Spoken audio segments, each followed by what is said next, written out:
পাল্টা আপনাদের বিরুদ্ধে যুক্তি করে যে আপনারা বাসাবাড়িতে তসরুপ করেন, চুরি করে নিয়ে যান, জিনিসপত্র যেটা রাখে সেটা থাকে না, অনেক সময় খাবার থাকে না, অনেক সময় তরকারি যেটা আনে, মাছ যেটা আনে, মাংস যেটা আনে ওইটা থাকে না, বাসায় স্বর্ণালঙ্কার নিয়ে যায়, অনেক সময় মানুষও মার্ডার হয়ে যায়, মালিকও মার্ডার হয়েছে, এরকম ঘটনা ঘটেছে।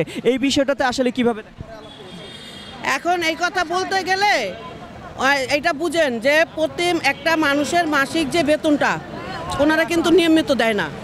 আর বিশেষ করে যে মহিলারা যে বলে তরকারি এটা সেটা চুরি করে নেয়, তাদের বাড়িতে সিসি ক্যামেরা লাগাক, সমস্যা কি? হ্যাঁ,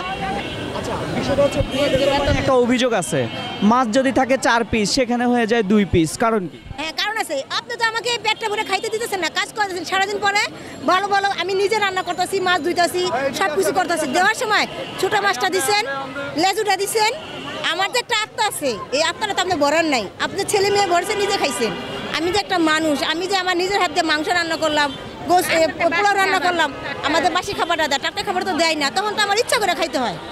আমার ভিতরে রুড়া চাইতেছে, আমি পোলাও এলো খেলাম। কি সত্যিকারই কথা এটা? তারপর আমরা শুনি যে মুরগির পা পাওয়া যাচ্ছে না, কলিজা পাওয়া যায় না, মুরগির ঘিলা কলিজা পাওয়া যায় না, মাথা পাওয়া যায় না। কেন? বুয়াটা কি চুরি করে? বুয়াটা এই কাজটা করে কেন? সে রান্না বান্না করে কি বলে, আমার ছেলে গিরা ক্যালসিয়াম কম আছে, এটার স্যুপ বানাই দিব, স্যুপ বানাই দিব, খাওয়াইবো। আমিও তো এর বাসায় কাজ করি। এবং বুয়াদের কারণে আমরা দেখেছি অনেক খুন খারাপির ঘটনাও ঘটেছে। এই বিষয়টাকে আপনি কিভাবে দেখেন?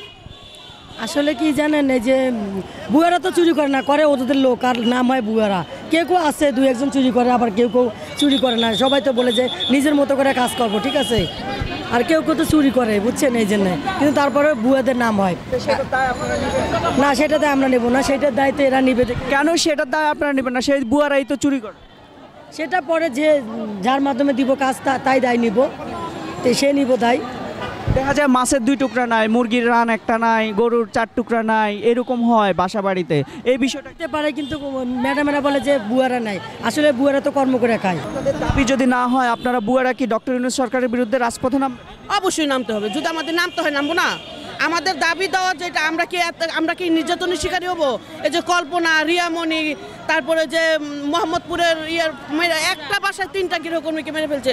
আমাদের সন্তানকে হারায় কি আমরা কি সন্তান হারাবো নাকি? আমরা যেরকম তাদের সন্তানের প্রতি তাদের যেরকম মায়া আছে, আমাদের সন্তানের তো আমাদের মায়া আছে, আমার মা বাবারও তো আমার প্রতি মায়া আছে। এখন যদি আমরা প্রতিনিয়ত নির্যাতনের শিকারী হই, আমাদের যদি প্রাণই চলে যায়, তাহলে আমরা কি করে বাঁচবো এটা বলেন? দর্শনের শিকার বলতে তো বিশেষ করে যেটা মিডিয়ার মাধ্যমে বেশি আসছে কল্পনা, কারণ এখনও ও ঢাকা মেডিকেল চিকিৎসাধীন আছে। ওর এমন কোনো নির্যাতন নাই যে ওকে না করা হয়েছে। তাহলে এই নির্যাতন আমরা বন্ধ চাই, আমরা নির্যাতন থেকে মুক্তি চাই।